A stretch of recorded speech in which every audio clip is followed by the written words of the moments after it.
Hello, welcome to Libra Philippines. So, ito yung reading natin for Libra, Sun, Moon, Rising, Venus, Jupiter, Libra. Take only what resonates. Check mo yung iyong natal chart. If you want to book a personal reading, doon sa aking Facebook page, Madam P. Kung hindi mo ma-search, uh, feel free na mag-inquire din doon sa aming TikTok, Unicorn Princess Tarot.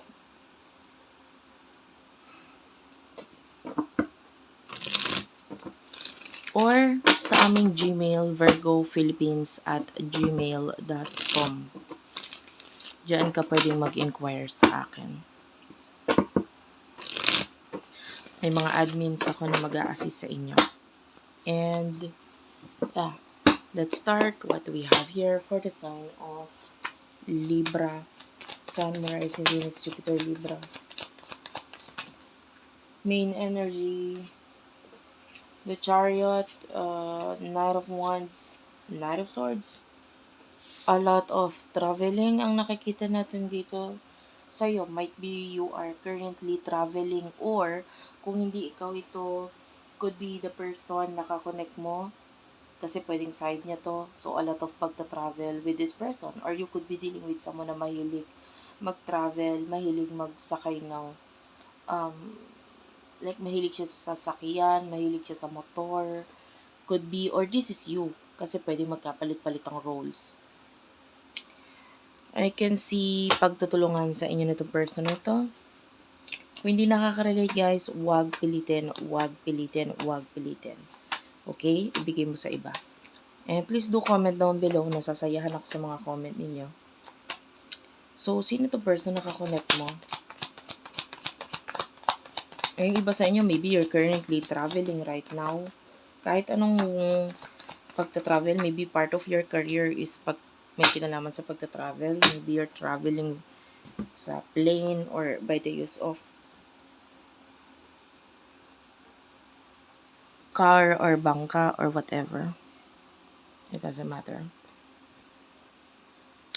Ace of Pentacles, Taurus, Virgo, Capricorn, Gemini, Libra, Aquarius, Scorpio energy.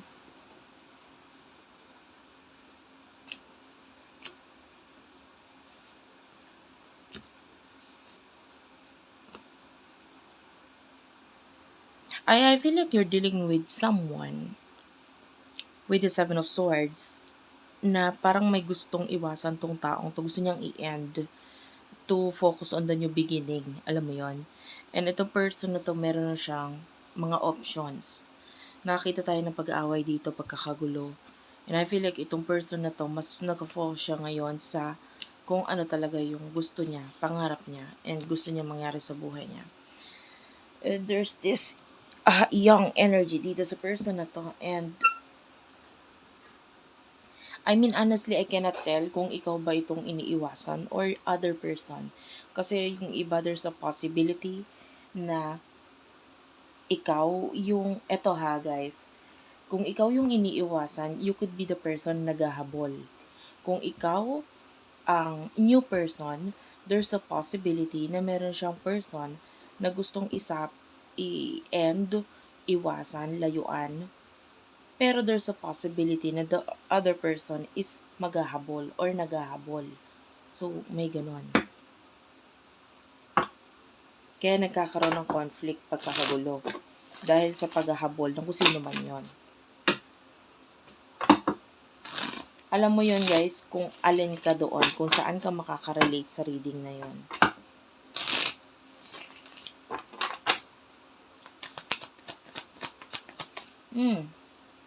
Nakaamoy ako ng ano, like mais, or yung parang, yung nabibili sa, maybe your favorite food is mais, or yung nabibili sa, why do I feel like nasa ibang bansa ka ngayon, or ikaw ay traveler or something. Anyway, yung, kasi ang sasabihin ko sana, yung nabibili sa Philippines, nasa Philippines naman ako. Basta yung nabibili siya na, street food na parang mais, tas nila, na may konting sabaw ng mais, and then parang ini-scoop siya ng kutsara, tas may may cheese. I mean, this could be a reading kung nakaka-relate ka sa part na yun. The world is here. You do have here the judgment and the five of wands. The high priestess is at the bottom of the deck.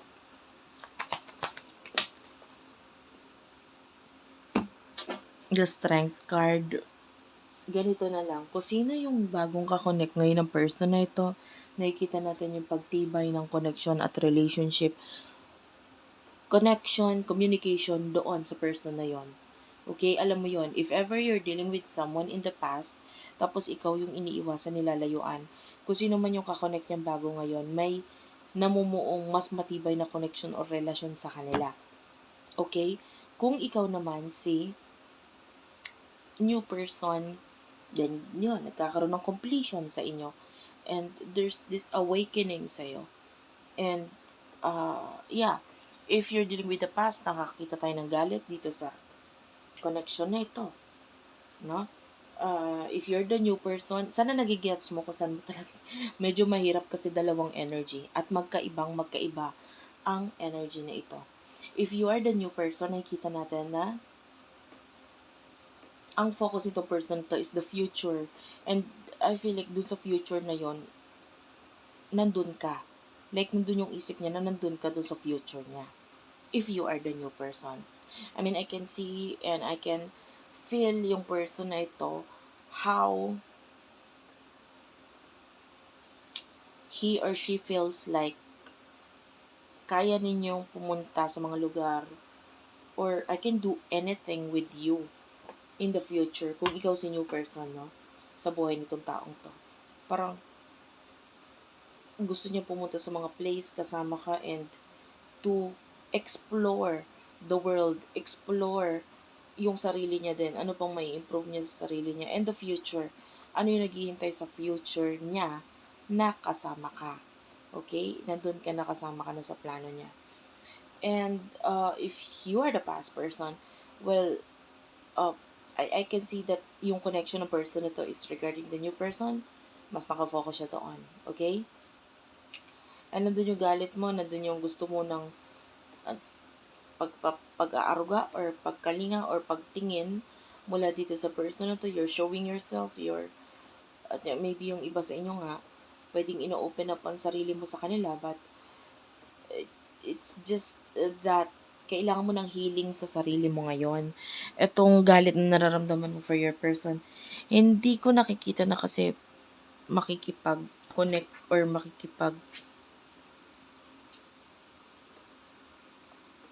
the more na nagagalit ka sa kanya, it's not helpful.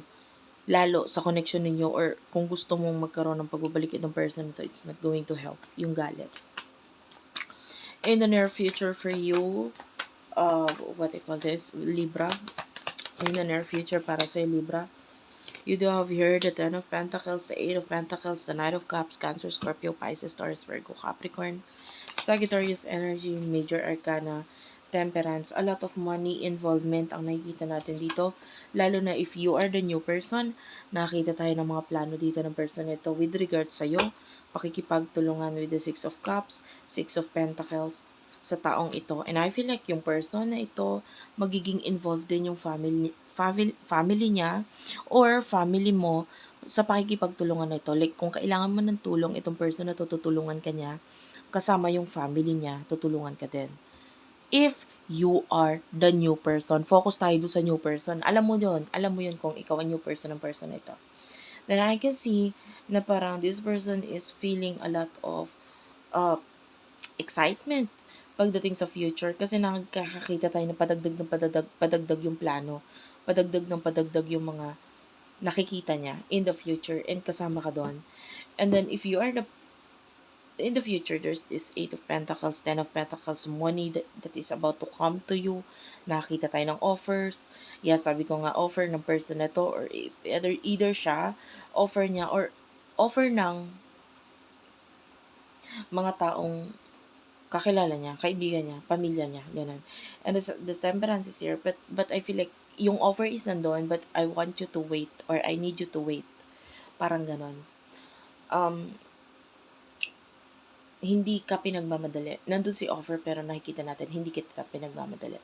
But I can see a lot of money na magiging involved or magiging ambag nito person na to for you to earn more money can help you na mas mag-open yung potential ng money for you. Okay? And if ever that you're dealing with a past person, ganun din. I mean, I can see that this past person is may kakonek siyang iba at doon siya nag invest. Doon siya nagkakaroon ng plano in the future. Well, I can see you na you're still waiting with the Knight of Cups. Nakakita tayo ng offer mula sa'yo dito sa person na to. But the advice is mag-focus ka sa finances mo, sa career mo. Do not wait sa person na hindi naman naghihintay para sa'yo. Alam mo na masakit yung reality, but sometimes um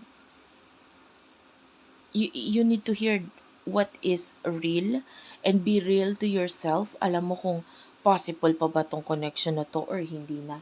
I mean, ikaw na rin mismo makakasagot kasi niyan. Hindi lang ako. You know yourself kung magiging okay pa ba to. Kahit malaman mo na ang anything about this person, alam mo sa sarili mo na hindi na talaga kaya. Okay? And you have to accept that. Bigyan mo ng respeto, pagmamahal ang sarili mo if that is you, na iniiwasan ka na ng person mo, huwag kang maghabol sa kanya. Okay? Kasi sa nakikita natin, hindi mo naman siya kailangan. No? Hindi mo naman siya kailangan. Wala ka rin naman dahilan na para maghabol pa. Some of you maybe because of money, ganon. May hinahabol ka pera sa kanya. But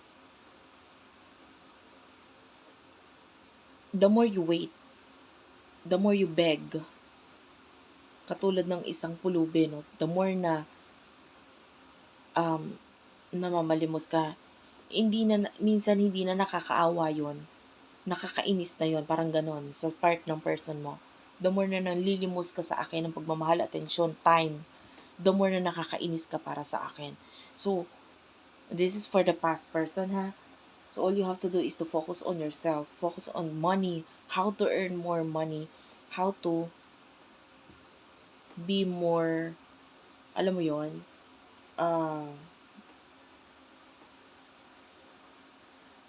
progressive, paano magkakaroon ng growth sa buhay mo, especially with regards to money. And how can you save money? Mag-focus ka na lang sa money. And that is it for now. Thank you for watching. I love you all. If you want to book a personal reading, virgophilippines@gmail.com. Facebook page namin, Madam P. Ang isearch mo, #Libra Philippines, walang space. Tapos, ang aming ang aming um, ang aming TikTok po, Unipre. Ayan. Actually, yung Unicorn Princess Tarot. Yun. Yung Unipre is the TikTok shop if you want to avail yung mga products namin. Thank you for watching again. I love you all and bye-bye.